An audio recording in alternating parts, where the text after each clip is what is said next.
This has got to be one of the dumbest takes I have heard in recent memory about CJ Stroud, and it just contributes to this really, really dumb narrative about CJ Stroud. We're going to get to what two radio hosts said about him in this video of Texans Digest. Hello, everybody. I'm your host, Donovan Ricondo, and we appreciate all the new subscribers we have been getting over the past week. Again, we're trying to hit that 2,000 subscriber mark, so go ahead if you want to stay in the loop about all of your Texans content. This is the channel for you. Now, for today, we're getting a little heated because we are talking about CJ Stroud and some recent comments made by some radio hosts on 610 about the whole situation with him and Brevin Jordan at practice. And if you're unfamiliar about what happened, what transpired on Monday's practice, we're going to talk about that. But of course, the story for today, the Houston radio hosts offer absurd CJ Stroud criticism after a teammate injury. That teammate was Brevin Jordan, tight end, who was carted off the field with a lower leg injury. Unfortunate discourse surrounding Houston quarterback CJ Stroud soon followed. Reporters on the scene at the Houston training camp detailed the difficult scene as players across the roster stood and kneeled in stunned silence. Houston head coach DeMeco Ryans gathered the team after Jordan exited the field, and for a brief period, a number of players, including Stroud, regrouped before returning to play. ESPN's DJ Bien reported Stroud was, quote, consoled by tight end Dalton Schultz, while Sports Radio 610's Sean Pendergast noted Stroud was, quote, visibly emotional, though tears were not reportedly shed. And so that, really quickly, is the first bit about this whole situation. Brevin Jordan, who is coming off of a 2024 where he only played, I believe, 2 games last year. He was missed the majority of that 2024 season, and the year prior, 2023, missed that entire year as well with an injury. So his journey is trying to get back and play in the NFL. It's been essentially 2 years where he was able to miss out on the opportunity, and this was supposed to be a year where he was able to come back and show some sort of development in terms of his NFL career and make his NFL's career go back to where he wants it to be. Unfortunately, that journey was cut short, sustaining this injury, hence the silence, hence all of the awkwardness and the terribleness of it at that practice. And CJ Stroud, knowing this, that his teammate trying his best to try to get back in the NFL and be the guy that he wants to be in the NFL, it was emotional for him. It was a friend of his, a teammate of his that was cut short of his opportunity. Yet, these radio hosts had this to say. We're going to go start with the first quote from radio host Ron Hewley of 610's. Quote, I don't want the kid to change who he is, but damn it, man, Stroud is not the one that should be getting consoled. At that position, they have to believe in and run behind you. I'll be damned, Joe Mixon had to console you on the field in Kansas City, and now at the practice, you got to be consoled by Dalton Schultz, end quote. And I really am just like, what take is this, right? Like, what, God forbid CJ Stroud shows a little bit of emotion after one of his teammates, one of his friends is carted off the field, right? He understands what he's going through. CJ Stroud, an emotional guy, a very religious guy, someone who is very caring for his teammates, and God forbid he shows some emotion about the whole situation, right?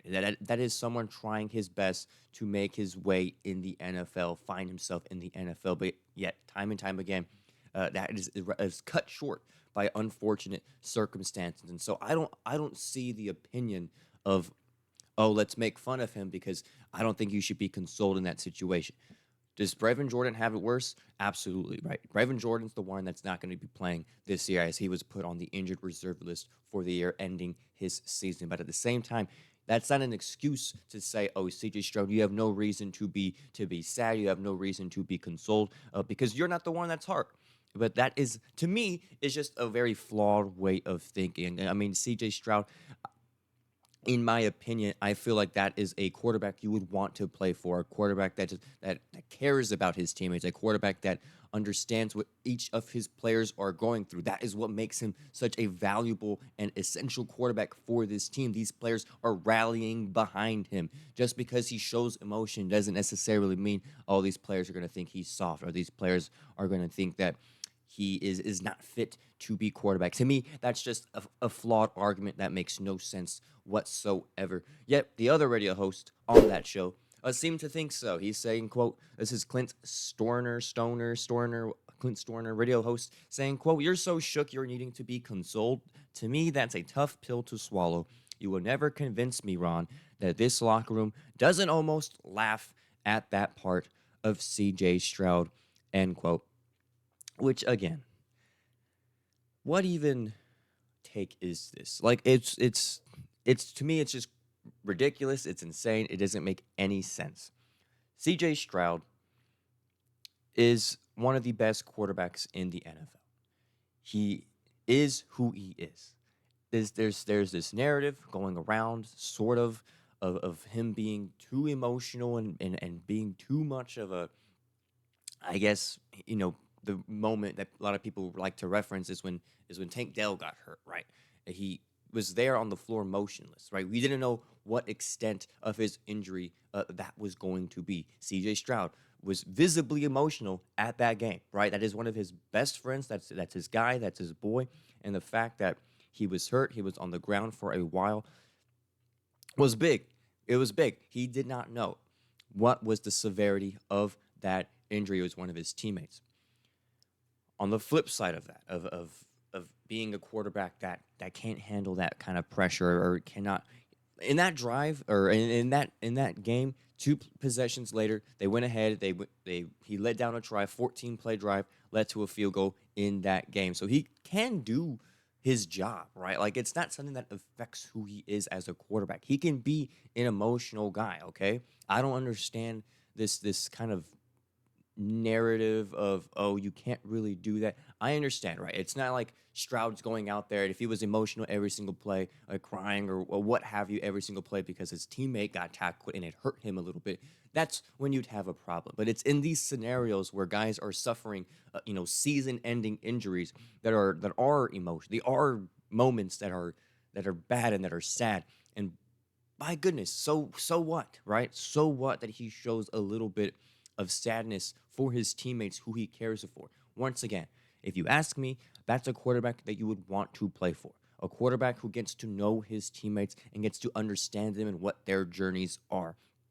Whether that is something that's led by faith, whether that's something that is led just by friendship or teammate pride, whatever it may be. CJ Stroud is not only invested in himself as a player, but to all his teammates. And when I see something like this, I don't fault CJ Stroud for it. It makes no sense to CJ Stroud for it, and to say the comments that these radio show hosts have said to me, it just does not line up. It does not line up for me, and I don't think this kind of story around CJ Stroud being someone who is too emotional at times, it just does not make a lot of sense to me. With that, I want you guys to let me know in the comments what you think about these comments, what you think about CJ Stroud, or what the situation. To me, it's just a lot of hoopla that doesn't really add up to the hype, does not really make a whole lot of sense to me. But let me know in the comments what you think about this whole situation. Of course, we hope Brevin Jordan has a speedy recovery. We hope he gets better sooner rather than later. I understand it's going to be a long journey for him. So hopefully everything goes well with all the examinations and his recovery so that one day he can be back playing in the NFL. This has been another episode of Texans Digest. Let me know in the comments what you think about the whole situation. I appreciate y'all joining me. We'll see you on the next one. Adios.